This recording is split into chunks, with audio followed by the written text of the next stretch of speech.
this is a judge's view, because as I've judged these awards for 7 years now, Noel has also judged them.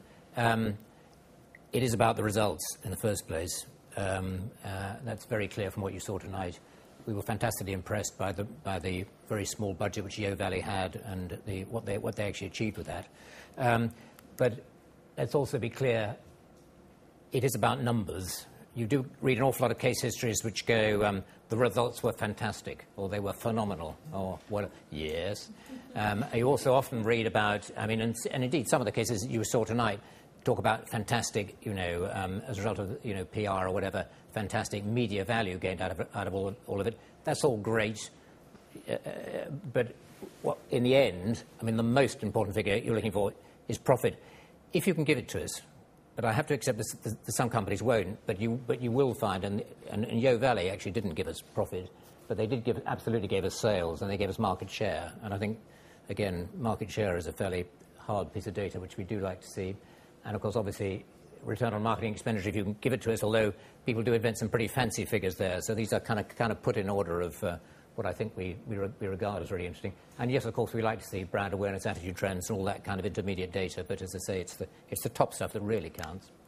Well, it's been touched on quite a lot this evening. I think you're actually in there in this picture, Ben, but only just about recognisable. Anyway... it is a fact, if you count up this year's winner, 75% of the winners come from client agency teams. And my observation would be that, generally speaking, the agencies add a fantastic amount in terms of how the case is presented, just the clarity of the story, the better written, better presented all the way around, and often have huge motivation, of course, to see a winning case history on behalf of their clients. Clients, on the other hand, I think do also get fantastic value out of the story. Certainly, the credit, the marketing department does in any large company. What actually holds clients back, I think, very often is worries about data and whether it can be confidential and all the rest of it. And so, just to remind you, key data can absolutely be kept confidential. You can mark anything you like in the case history, not for publication. The judges have all signed a confidentiality agreement. You can mark the whole thing as not for publication if you wish, although clearly what we're trying to do in the Marketing Society is make these cases available afterwards, because they're a fantastic opportunity for all of us to learn. And, of course, wow, this is one of the great places to learn. Only £29.99. This fantastic book, now also available digitally. You can have a signed copy afterwards for no extra cost, although they do say that the unsigned copies are the rarest. Anyway... But for members of the Marketing Society, these cases are also available, of course, actually at the website.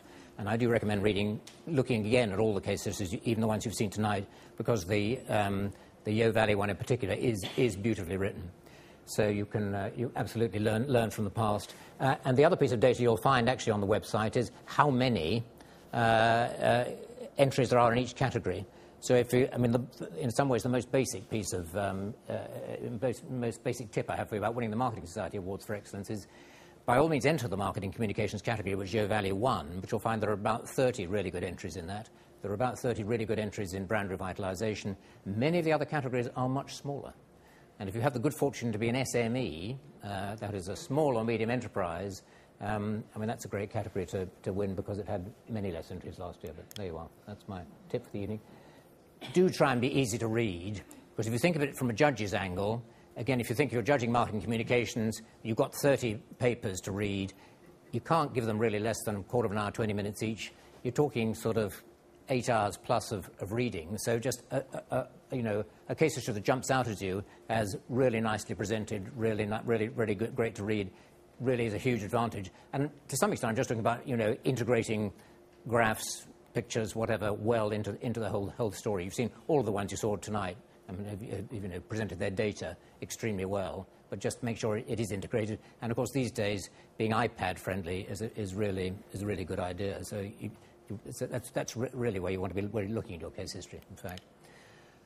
And then finally, start now. For those of you who don't recognise, this is in fact Usain Bolt being disqualified, but we promise you can't get disqualified by starting any time you like from now on. From tonight, the kind of, the Marketing Society Awards for Excellence in association with marketing, sponsored by BT, are kind of open for your entries.